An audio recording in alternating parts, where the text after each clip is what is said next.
शिवलिंग पर पैर रखने वाला यह भक्त कौन है? यह कहानी है आंध्र प्रदेश के श्रीकालाहस्ती की, जहां एक शिकारी तिन्ना ने भक्ति के सारे नियम तोड़ दिए। तिन्ना भोले भाले थे, उन्हें शास्त्रों का ज्ञान नहीं था, लेकिन एक दिन जब उन्होंने जंगल में एक शिवलिंग को देखा तो उन्हें लगा कि यह उनका भगवान है और यह अकेला भूखा है। तिन्ना ने उसी पल शिव को अपना भगवान मान लिया। वह दिन भर जंगल में शिकार करते और शिकार से लौटने के बाद रात के गहरे अंधेरे में शिवलिंग के पास आते थे। तिन्ना की भक्ति अनोखी थी। वह स्वर्णमुखी नदी से मुंह में पानी भरकर लाते थे और शिवलिंग को नहलाते थे और खाने के लिए खुद शिकार करके सबसे बढ़िया मांस अर्पित करते थे। मंदिर के पुजारी सुबह सुबह आते तो देखते शिवलिंग पर मांस के टुकड़े और जूठन पड़ी है। पुजारी कन्नप्पा की इस अपवित्र पूजा से बहुत दुखी थे और बार बार मंदिर साफ करते थे। उन्होंने दुखी होकर भगवान से गुहार लगाई कि यह घिनौना काम कौन कर रहा है। तब एक रात भगवान शिव ने पुजारी को सपने में दर्शन दिए और कहा, घबराओ नहीं, कल तुम छिप कर देखना, मैं तुम्हें उस भक्त की सच्ची भक्ति दिखाऊंगा। अगली रात पुजारी छिप कर देख रहे थे। कन्नप्पा अपनी रोज की तरह पूजा करने आए।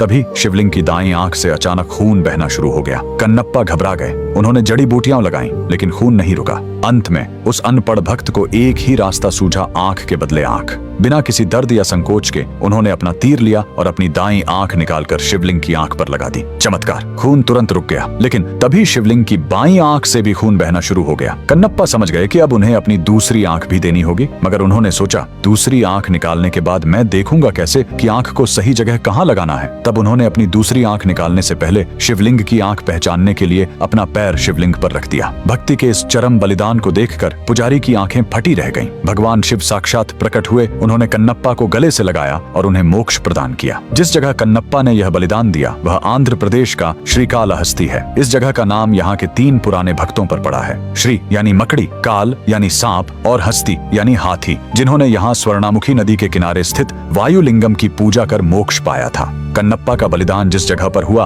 वह वायुलिंगम मंदिर के बगल में है और इसे कन्नबेश्वर पर्वत कहा जाता है। यहीं कन्नप्पा ने अपना नेत्र अर्पित किया था। मंदिर तक पहुंचने के लिए लगभग 325 सीढ़ियां चढ़नी पड़ती हैं। ऊपर आपको भक्त कन्नप्पा का मंदिर मिलेगा और उसके ठीक ऊपर भगवान गौरी शंकर की एक विशाल श्वेत प्रतिमा है। भक्त कन्नप्पा के इस बलिदान के लिए कमेंट में हर हर महादेव जरूर लिखें।